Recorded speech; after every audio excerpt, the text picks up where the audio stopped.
बड़े बुजुर्ग कह के गए हैं, ससुराल सुख की सार, जो रहे दिन 2-4, जो रहे दिन 10-12, हाथ में खुरपी बगल में चारा। शुरू में चीन का साथ पाकिस्तान को बहुत अच्छा लगा। ऐसा लगा जैसे माई बाप और न जाने क्या क्या है, चीन को अपना ससुराल ही समझ रखा। लेकिन अब हो ये रहा है कि जैसे जैसे दिन बीत रहे हैं वैसे वैसे चीन पाकिस्तान को गधे की तरह इस्तेमाल कर रहा है। अब चीन भारत को मना रहा है पीओके के मामले में, लेकिन पाकिस्तान के लिए नहीं। तो वहीं पाकिस्तानी विदेश मंत्री अब खुल्लम खुल्ला भारत को पीओके कब्जाने में मदद करने की कोशिश कर रहे हैं। तो वहीं हमारे पड़ोसी भूटान ने आखिर भारत की मदद लेने से क्यों इनकार कर दिया है, इसके अलावा बहुत कुछ। आइए जानते हैं इन खबरों को विस्तार से। भारत से सटा ये भूटान, जिसकी जनसंख्या मात्र 8 लाख के आसपास है, यह भारत के लिए रणनीतिक रूप से जहां महत्वपूर्ण है, वहीं साथ ही साथ भारत और भूटान के सांस्कृतिक और अपनेपन का रिश्ता जग जाहिर है। भूटान को मदद के तौर पर भारत ने पहली बार में ही 5 लाख वैक्सीन भेजे थे, जिसका इस्तेमाल भूटान ने अपनी जनता को वैक्सीनेट करने में किया ही साथ भारत का धन्यवाद भी दिया था। पर अब जिस तरीके से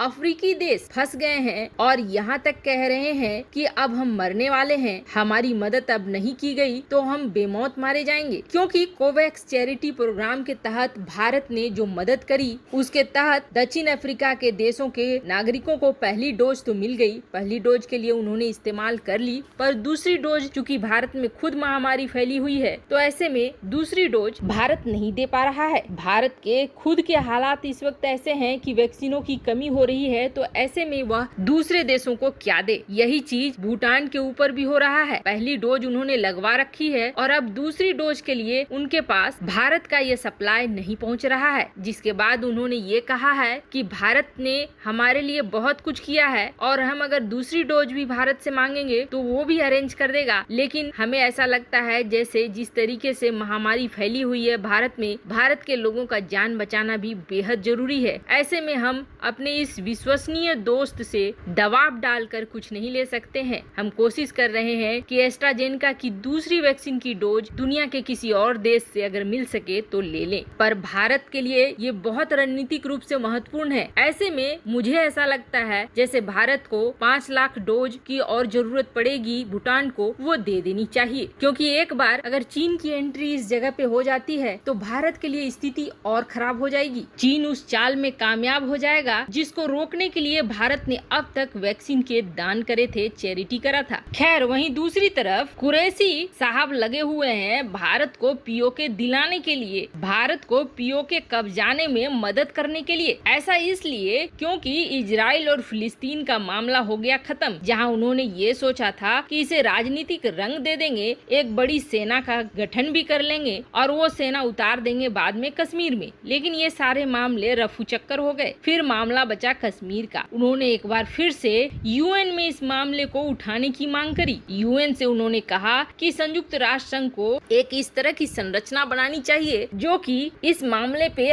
हस्तक्षेप करे। वैसे इस तरह की मांग 2019 में चीन ने भी करी थी। चीन ने तो पाकिस्तान की मदद करने के लिए एक बैठक का आयोजन भी कर दिया था, पर भारत ने उसका सीधे बहिष्कार कर दिया था और उस थ्योरी को ही रिजेक्ट कर दिया था कि किसी तीसरे को इस मामले में नहीं पड़ना है, ये भारत का आंतरिक मामला है। पर अब ये मामला फिर से उछाल मार रहा है। अब उछाल मारने से क्या हो रहा है कि भारत अब पीओके की समस्या को बहुत जल्द हल करना चाहता है और भारत के लिए पीओके की समस्या हल करने का एकमात्र उपाय है पीओके पर वापस से अपना कब्जा। कुरैशी अब इस चीज में आग में घी डालने का काम कर रहे हैं। ये मामला जितना खींचेगा भारत के लिए उतना ही तकलीफदेह होगा। ऐसे में भारत भी अब ये चाह रहा है कि पीओके के मामले को जल्द से जल्द रफा दफा किया जाए और ये रफा दफा करने का तरीका भारत का अपना है। भारत के गृह मंत्री अमित शाह ने इस बात को साफ भी कर दिया है कि पीओके तो हमारा है और हम लेकर रहेंगे, जिसका मतलब साफ है कि इसका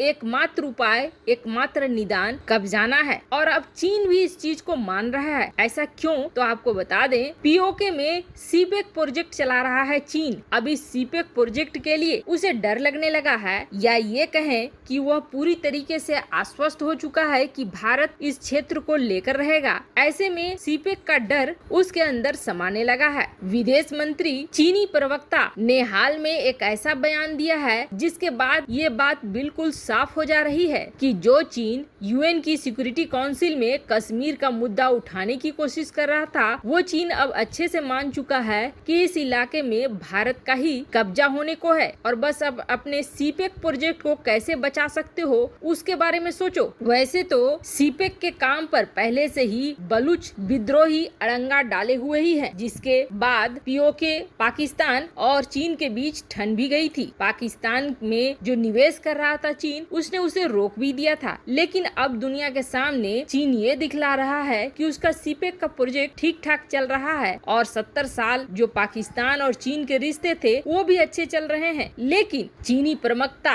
झाओ लिजियान ने एक ऐसी बात कह दी है जिसके बाद पाकिस्तान के भी कान खड़े हो गए हैं। दरअसल चीनी प्रवक्ता ने ये कहा है कि कश्मीर में कुछ भी होता है इसका असर सीपेक पर नहीं पड़ेगा। ऐसा इसलिए नहीं पड़ेगा कि सीपेक न तो पाकिस्तान के लिए है और न ही भारत के लिए है। यह एक इकोनॉमिक प्रोजेक्ट है, अर्थव्यवस्था का प्रोजेक्ट है। इसका मतलब क्या है तो आप देखिए, इसका मतलब ये है कि कल की डेट में अगर पीओके भारत अपने कब्जे में ले लेता है तो चीन अपने इस सीपेक प्रोजेक्ट को भारत की सरकार के साथ लेकर आगे बढ़ने को तैयार है। झाओ लिजियान का ये कहना है कि चीन ने इसमें $60 बिलियन लगाए हैं, लेकिन इसका असर कश्मीर मुद्दे को लेकर बिल्कुल भी नहीं है। इसमें किसी देश की बात नहीं आती है। वैसे आपको बता दें, ताइवान मुद्दे को लेकर जहां काफी चौकन्ना रहता है चीन और ये कहता है कि ताइवान के साथ किसी की भी दोस्ती या निवेश चीन मान्यता नहीं देता है, लेकिन पीओके के मामले में उसकी राय अलग हो जाती है। और अब जब पीओके हाथ से निकलता हुआ दिख रहा है और पाकिस्तान कमजोर होता हुआ दिख रहा है, तब चीन इस मामले में नरम रुख अपनाते हुए अब भारत के साथ चलने को तैयार है। पाकिस्तान जहां पहले से गृह युद्ध वाली स्थिति में पहुंच गया है, उसके अंदर टूट के बिखरने के चीजें शुरू हो चुकी है। ऐसे में आज नहीं तो कल पाकिस्तान का टूटना तय हो चुका है। चीन भी इस चीज को जान चुका है। अब ऐसा है कि चीन पाकिस्तान पर पूरी तरीके से कब्जा करके स्थिर भी नहीं रह सकता है, क्योंकि खुद वहाँ इतने उग्रवादी संगठन हो गए हैं कि इस गृह युद्ध की मार चीन को भी झेलनी पड़ेगी। ऐसे में पीओके मुद्दे को लेकर वो धीरे धीरे भारत के करीब आना चाह रहा है। वैसे आपको क्या लगता है, क्या भूटान को भारत को वैक्सीन सप्लाई करनी चाहिए? कमेंट कर अपनी राय जरूर बताएं। जल्द मिलते हैं अगले वीडियो में नई खबर के साथ।